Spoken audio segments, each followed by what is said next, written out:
All right, everybody, in this video, we're going to actually be doing something new to me too, which is the RC construction scene. 1/24th scale, we're gonna be unboxing a Bulldozer. So let's jump right into it. Here it is. I'll leave the link in the description. It's very detailed. Like, I really like the way this thing looks. It looks sick. Now the box is mangled a little bit, but that's all right. I did take this out and look at it, so I do know what to expect already, just because the box was damaged, but we'll jump right into it here. 1/24 scale Bulldozer. We got a little bag of parts. We got a lipo and screwdriver and charger. Inside, we pop the plastic off. We got our controller. I already put batteries in it just to speed this up a little bit. All your stuff. We got little antennas that you can pop out. And then here's the rig itself. Now, before we look at that, we also have this up. Instructions. So we do have an instruction manual. Track type tractor. Can't even read. So it kind of has some English, but mostly I can't read it. There's some, yeah. So it does explain it in all languages by the looks of it. So it also has the lipo in here. I have mine plugged in. It doesn't come plugged in, obviously, but mine's plugged in. And then it comes with this one. I bought the one that has 2 lipos. I thought it made more sense. It was the same price as the other listing, so you get 2 lipos instead of 1, which equals more runtime, which equals more fun. Here's the issue right away. I don't know if you guys could see already, but it came broken. So this rod isn't there. Now, luckily, these are the rods that are just for looks and to keep it to go up and down, but it is kind of annoying. I waited like a long time for this to show up, and then when I did, it was broken or just missing a part. Like, I don't know what happened there, but you can see it's just missing that link there. I might see if I can return it, but I did test it. It works fine, so that's what we're about to do. Let's take it for a little test here. So we'll turn it on at the bottom. Lights are flashing.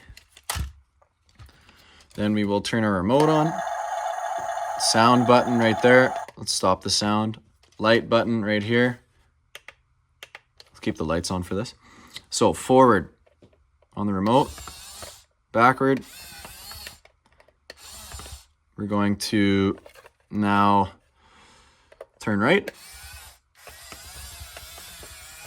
I also haven't charged the battery, so it's probably a little bit iffy.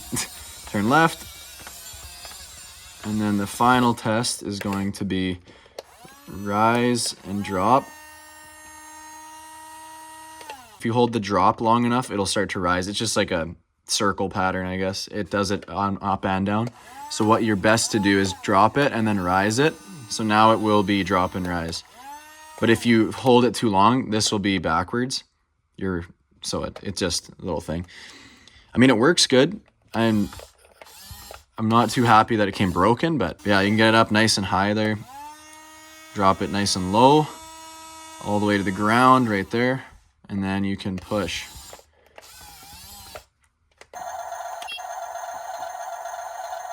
I do like the sound. Sounds pretty cool. Lights flicker when you drive, so it's, I guess it's cheap, guys. Like, you definitely get what you pay for. I've never had a RC construction vehicle before, so I wasn't too sure if I was going to enjoy it. So that's why I started with this one. But the details, guys, like, it looks amazing for the price. For the price, like, this is a great looking rig, and I think a great starting point to see if you like the construction side of the hobby.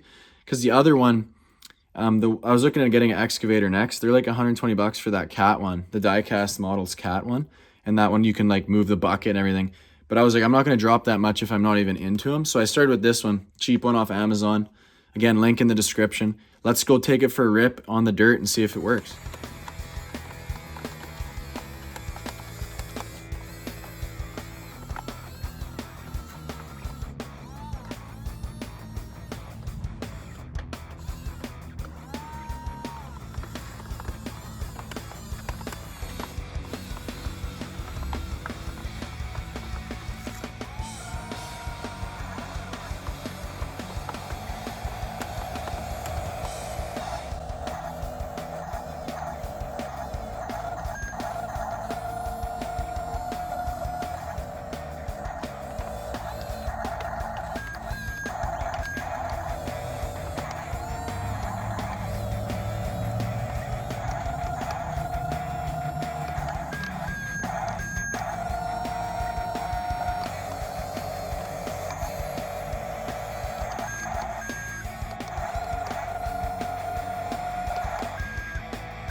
you get what you pay for. Let's just put it that way. It's $50. It looks amazing. I'd say looks is like really good for $50, minus the fact that it's missing that piece. But there is a few things you got to keep in mind. So I already went through this whole thing. I took all this, I took this thing off. I took the tracks off. It's only powered by this on each side. So that's why it gets kind of bound up and it's not that powerful when you're pushing. What I did was I actually took these off. I greased up all the moving components and that kind of freed it up a little bit, because before I couldn't even do this. I couldn't even hold it and do this without it jamming up. But you guys could also see in the video of it driving, some of the times the tracks just jam up. The lights were in sound was turning on for no reason. So it's just kind of, it's just a cheap one, and it's a great time. Like, I really had fun there. I would recommend it for you guys. I mean, $50 for this, like it's a great toy for a kid. If you want to start getting into the hobby, I'd say it's a great start. Like it's what I'm doing. So I did take this off. You might be wondering why, but look how low this sits on my course over there. I have some hills. Every time I go up, it would just snag this. I wouldn't move. So I took this out. It's just a little push tab. So you push it together and you pop it out. So I just popped it out, put this up top. So it's still there. It looks kind of cool, but now it's out of the way. So I can actually get some incline. In terms of the power of this thing's actually pretty good. I had no issues with it. It's slow, but it does the job. The tracks are just what's holding it back. So I might see if I can go inside this thing and get a different motor in there. If this had a little bit more power, it would actually be a great unit. So I'm looking forward to modding this maybe a little bit. I already did instantly. So let me know what you guys think. Let me know if you have one of these. You can't beat it at this price. I'm having a blast with it. Yes, it's not perfect, but it's also $50. So thank you guys so much for watching. Let me know what you think about this in the comments, and I'll see you guys in the next video. Peace.